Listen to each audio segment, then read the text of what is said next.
நீங்க காப்பாத்துறேன் 92 வயசு வரைக்கும் 97 அதனால மன்னிச்சுங்க, நான் உங்களை நான் பின்பற்றேன் அப்படின்னு சொல்லிடுவோம்.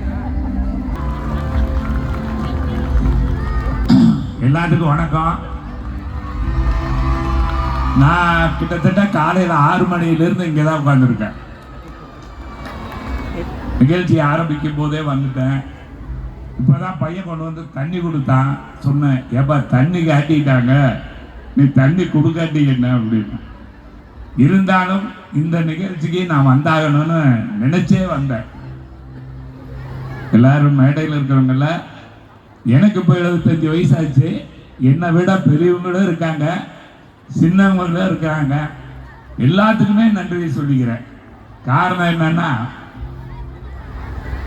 அவங்க அப்பா ஆசைப்பட்ட மாதிரி 1000 கோயிலை கட்டுறதை விட, தினம் 10,000 பேருக்கு சாப்பாடு போடுறதை விட, ஒருத்தனை படிக்க வை, அதுதான் தர்மம். அந்த தர்மத்தை அவர் பண்ணியிருக்காரு. அது பிள்ளைகிட்ட ஒரு பெரிய பரிசா அதை கொடுத்துருக்காரு. அது ரொம்ப பெரிய விஷயம்.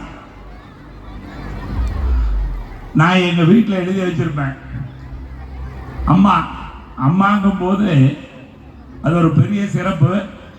அவங்கள வச்சுட்டு இந்த நிகழ்ச்சியை அவங்க கண்ணு முன்னால் நடத்துறதுங்கிறது ஒரு